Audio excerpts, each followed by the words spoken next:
All right, so the topic of the video, I was going to go to the gym, record some content, and got there, set up my camera, no SD, so no workout today. I did the legs though. We kind of did a lot of legs, and after that, my legs were shaking. So still on the journey to getting to where I want to be before my 30th birthday. So I have a whole year and some change. So still gonna do that. Still gonna vlog and all that. If you guys are liking the vlogs, then let me know. And but let's get to the topic of the video. Like I said, Dave is making me sell my house. Why do I say that? Uh, I don't know if you guys have heard or watched any of Dave's videos. And there's baby steps. There's a plan to buy a house the best way, and what is it? And being house poor. So basically, what house poor is buying a house too soon, no down payment, can't get it under 30 years, and then you don't have anything saved for emergencies if anything breaks in the house. Because then, not only can you not afford your house payment, if anything goes wrong, you have to take out loans, and you already might be in the hole with credit card debt and stuff like that. So we're thinking about we're actually not thinking about we're putting our house up for sale. There's a lot of changes in our lives right now that our office is now making us go into the office every week. My wife is about to start her job in January at Vanderbilt in Nashville, so we're gonna have to drive over there every single day. We live out close to Kentucky, so it's about an hour drive for me without traffic to my job. With traffic, hour 20, hour 30, depending on how thick traffic is. For my wife, it's probably going to be 45 minutes without traffic. So all of this is just it's a huge change for us, and we need a bigger space. We got the first home buyer, and again, and this is just me, my opinion, my train of thought. If you guys want to do the home buying thing, I don't think it's actually like wrong, because at the end of the day, properties or real estate does go up. It's just, can you afford it? How much you're paying down on the principal? Is it smarter, right? Yes, getting real estate is always a smart plan because it goes up in value instead of down in value. But the thing is, are you really going to do it the smart way? And so basically, if you don't have anything, I think it's below 20%, you have to pay PMI, which is private home insurance.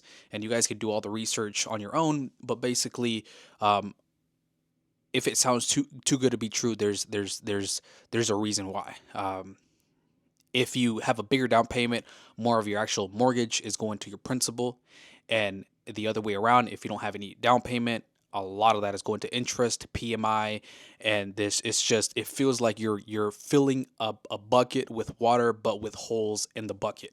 Like it feels like you're never going to get out. Plus, you have to get a 30-year fixed.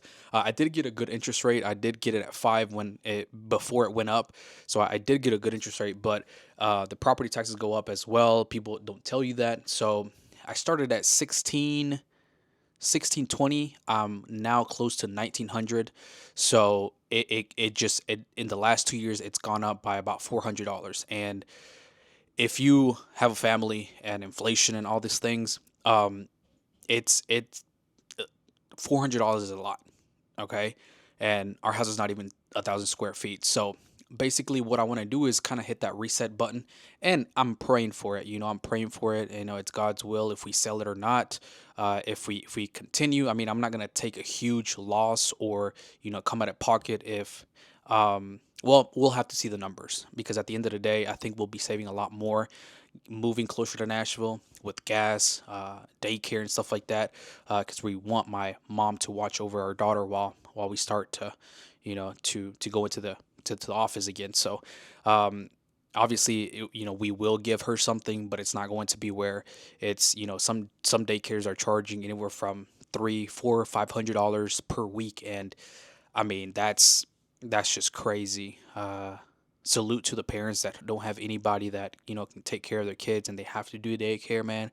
Salute to them, but um, we just really have to think about what we're gonna do, and yeah, basically to be quite honest with you guys, I feel house poor. I feel like, I mean, if anything goes wrong, the good thing about this house is that it was built in 2020. So basically, everything is brand new and nothing has gone bad. The only thing that I've had to replace is a water hydrant on the outside, and that's about it because it froze during the winter. But that's about it. I haven't. Oh, and some outlets that didn't have electrical going to it. So those are the two main issues. And with, owning your own home, there's a lot of things that people don't tell you. You have to, take care of the maintenance. You got to do all of, take care of basically anything that goes wrong. And if your house is poor and you can barely make your payments and something goes wrong, you have to come out of pocket. Then you start getting into more credit card debt. So it's all it whatever Dave says makes sense, right?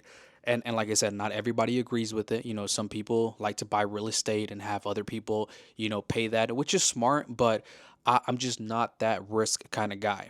I feel like I want to hit that reset button, not have to worry about if anything goes wrong. And if anything goes wrong, I can just, call the landlord, build up my emergency fund, build that down payment up to, that 20%.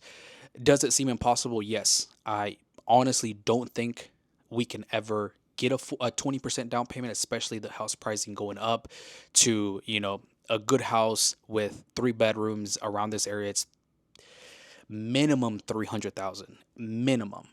And that's, in an okay state. If you want to get a really good house, it's, up to 320, 330, 340, 350. So getting a down payment, a 20% for that seems almost impossible. But if we get on a budget, if we start to get into, just being smarter with our money, I think we can get there. But it's going to take a lot of hard work. That is the goal. That is what we're planning to do. Like I said, we're gonna keep praying to see what's the best option for us. If we, once we put it on sale, and see if we get any bites. Because at the end of the day, it is the holidays. The interest rates are still, I think, around 6-7% right now. So I don't know if anybody would be interested, but we're gonna play it, week by week, month by month. If it's smart to do it, we'll do it. If not, we'll just have to figure things out. But I'm just, anybody's out there that's trying to buy a home, please do your whole research first. Please, you know, just think of head, just think ahead. Sometimes, you're excited about buying your first home, and then after that you start to get that, kind of like buying a new car. You love the new car for the first few weeks, and then after that you start realizing this was a mistake. I just sneezed, I'm sorry. I just I just sneezed, I'm sorry. But basically, do your research. Please do your research. You don't want to regret things later in life. Some people have told me, why don't you just rent it out? We're gonna see all those options. I'm not, you know, against renting. I'm not against all of that. But at the same time, I'm still gonna be the property owner. If anything goes wrong, I still have to pay for it, things like that. So we're gonna see. We're gonna see what happens. Let me know in the comment section if you have, if something like this has happened to you. I really don't want to be house poor. I actually want to to own my home and kind of do it my way, which is paying more down, getting it on that 15, 20 year, mortgage, pay it down faster so that later that we can start investing a lot sooner, because everything is going up and it's crazy out here. So make sure you guys do your research. I'm all about telling my story, sharing my experience. So if it helps anybody out, that is the goal. So thank you guys for watching, and yeah, we'll see you guys in the next video.